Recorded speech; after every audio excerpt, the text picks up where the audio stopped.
So it's been a hot minute since I've sat down and recorded a video, and I must admit I am a little bit behind for this particular video because it's July and is the mid-year freakout tag, which generally is done in June, but it's been chaos this year, and I really questioned whether I was actually going to continue making videos for my YouTube channel. I can hear the person above me. So it took me a minute to make up my mind about whether I was going to do this, but I figured it would be fitting that the first video back since my last video in January would be the mid-year freakout tag, which was coincidentally the first video I ever filmed on this channel. So it's kind of unofficially been my 1 year Booktube anniversary. Not that I've really taken part in the community too much. So anyway, I have my reading journal here, which has my notes in it. I have all of the books that I want to talk about behind it here, and I figure we may as well just get straight into it.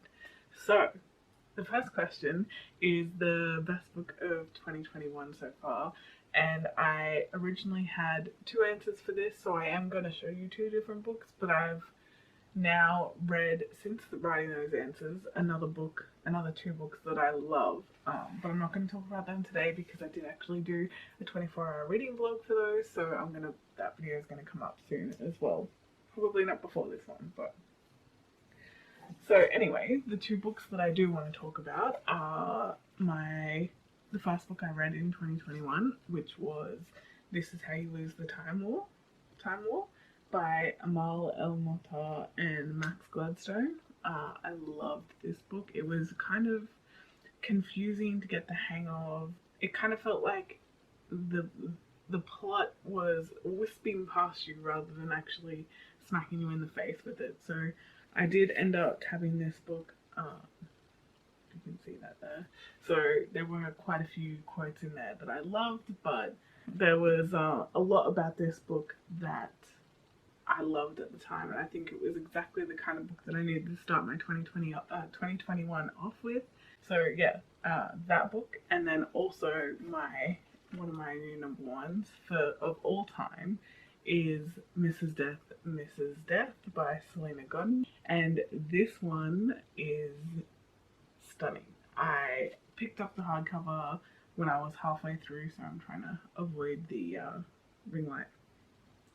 I picked up the hardcover version of it when I was halfway through listening to the audiobook because the audiobook was blowing me away and I needed to have something that I could reference physically for when I wanted to reread quotes and like really take a dive into what the author was talking about. I really recommend that if you can handle the topic of death and the different ways it's explored, that this is definitely a book that you should pick up, and I really implore you to use the audiobook as well as the physical because the author herself reads this and it just takes you on a journey. So definitely this is probably my number one book of 2021 so far, but there are a lot of close contenders.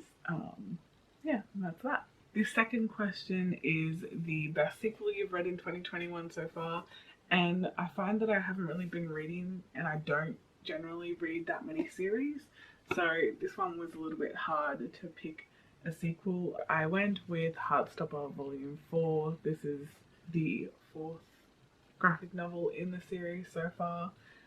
It's by Alice Oseman. I'm sure many of you, if not all of you, know about this series. It follows Nick and Charlie as they discover their love for each other and just all of the trials that they go through together and alone but together. And this one was probably one of my favorites of the series so far. But yeah, definitely. And also the cover of this is one of my favorites of the series so far as well. It's just beautiful. The colours, the hugging, oh, I love them. Yes, Heartstopper Volume 4 by Alice Oseman. So the third question is new releases that you haven't read yet but that you want to, and There are way too many to count. I have the last video I made was a ranking 2021 new release covers, like my most anticipated release covers, and I am making it my mission to try and read every single one of those this year. So there are still a fair few that have already come out that I haven't gotten to, and one of those is The Gilded Ones by Namina Fauna. I've had this on my shelf since it came out. I went out and got it that day, and I just have not picked it up yet. I love the cover. I love the premise of it. It's a fantasy that involves the color of your blood, and if you bleed gold, you're considered a demon and you're outcast from society. And if you bleed red, then you're accepted within the society. So I haven't read much more about it, but I really do want to pick this one up soon. So the fourth question is my most anticipated releases for the second half of 2021. And like I said, there are a lot that I'm looking forward to coming out. Two that really stick out to me are All's Well by Mona Awad, that comes out on the 3rd of August, if I'm correct. And the second book that I'm really looking forward to is Summer Suns by Lee Mandello, and that one comes out sometime in September. I feel like 28th or 23rd of September. So those are the two books that I am probably most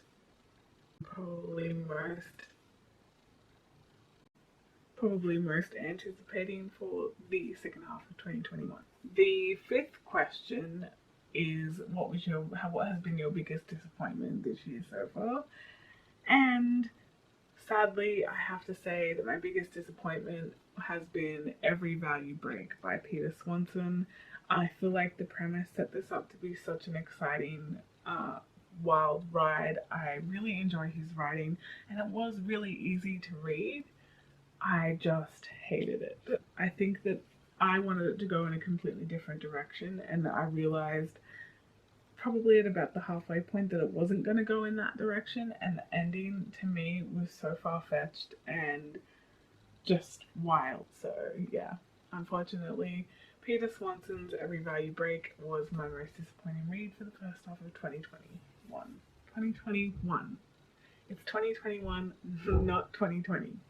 The sixth question is the biggest surprise of the first half of 2021, and I thought about it for a bit, and I feel like I couldn't really give any other answer except for A Lifetime of Impossible Days by Tabitha Bird. So this is another one of my favorites for the year. It wasn't quite a 5-star, but it was a very high 4.5, 4.75. And yeah, I received this from the author last year, at the beginning of last year, and I remember I picked it up a couple of times and it just wasn't intriguing me. I didn't want to read it, and at the beginning of this year I needed to get through my backlog of review books that I had agreed to review, because last year, obviously with COVID and everything that happened, I really wasn't in the headspace to be reviewing books. So it sat on the back burner for a bit, but I picked it up this year and I was so pleasantly surprised with this. Yes, it covers some difficult themes, and it feels almost like it's going to be very hard hitting, but she has a way with words, and her characters were just the most delightful characters that I've come across in a long time, and now it is one of my favorites of all time. So the seventh question is your favorite new author to you. Can be a debut author or just an author that's new to you. And I have two standout answers to this one. The first one being Selena Godden, who is the author of Mrs. Death, which is expected considering this is one of my new favorite books of all time. And the second author is Chanel Miller, who is the author of Know My Name, which is her own memoir and account of her story and the Stanford rape trial. I've read it twice so far, and it's probably going to be one that I pull things from all the time. I'm always finding myself thinking about it and finding myself wanting to pick it up again just to read snippets of it. So yeah, I highly recommend reading this if that kind of thing interests you and you want to know about her story from her own perspective rather than what the media has said. And I definitely recommend Mrs. Death, Mrs. Death, because this is just phenomenal.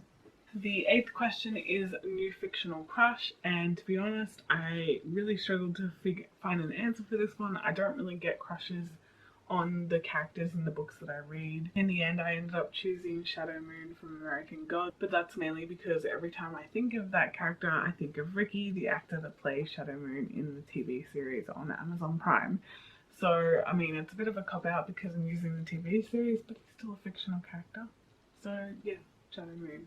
Question number 9 is my new favourite character, and for that one I had to go a tie between Mrs. Death, Red and Blue from This Is How You Win the Time War, and Old Willa from A Lifetime of Impossible Days.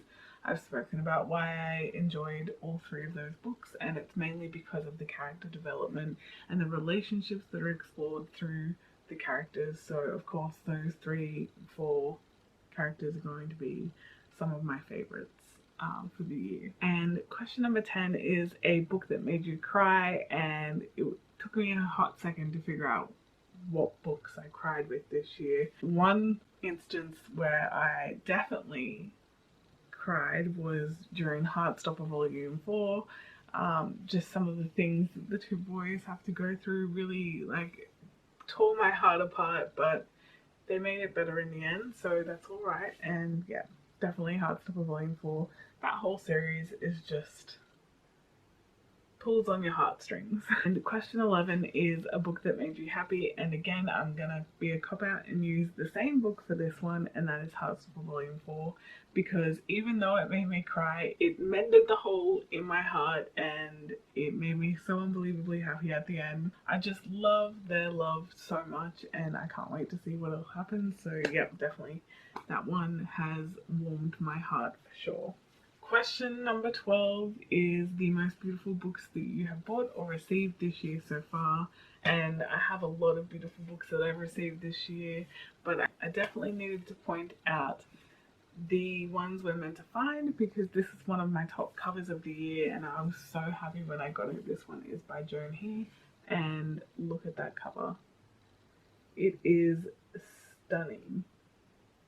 And the second book that I wanted to point out is The Mirror Season by Anna Marie McLemore. When I received this in the mail, I thought, oh my god, that is gorgeous. These 2 are probably the most beautiful books that I have received and bought this year so far. And the final question for my mid-year freakout tag this year is, what books are you wanting to pick up before the end of 2021? And as I've been saying throughout the video, there are so many 2021 releases that I want to read before the end of the year. So I really could have picked any of those, but for this question, I'm going to go with The Troop by Nick Cutter. It's definitely not a 2021 release, but I've been wanting to read this for, I feel like it's been over a year now since it really started doing the rounds through Booktube. I love a good horror. I don't mind gore. I'm a horror fan, so I was very excited to get my hands on this one finally this year when I did a book order, and I think I'm going to read it for Halloween this year. So that concludes my 2021 mid-year freakout. I really hope to be able to create some more videos for this platform and see what I can do here and become a more involved part of the conversation. I do have my 24-hour readathon that I'm in the middle of editing that I want to get up soon, because that was fun and easygoing, and I didn't feel the pressure that I normally feel when it comes to putting myself on a screen. I love reading, I love talking about the books that I read, but I generally don't like to hear myself or see myself, so that's something that I really have to get over if I want to continue doing this. I'm also considering filming a bookshelf tour. I currently have my books organized mostly alphabetically by author, which is a little bit chaotic and also somehow quite pleasing, so maybe I'll do a bookshelf tour for that. But other than that, I don't really have any video ideas that I am really itching to do. So my content on here may still be sporadic for a bit while I get used to the whole thing again, but yeah, hoping to see more of you, hoping that you'll see more of me, and we'll see how it goes. Anyway, have a great rest of your day, rest of your week, rest of your night, whenever you're watching this. And let me know if you've read or loved any of the books that I've mentioned today. You can find me on Instagram at Read by Amity. I will leave my Goodreads link down below and my Twitter as well. Those are two platforms that I'm not on as much, but yeah, I'm open to conversation with anyone. So have a great day, everyone.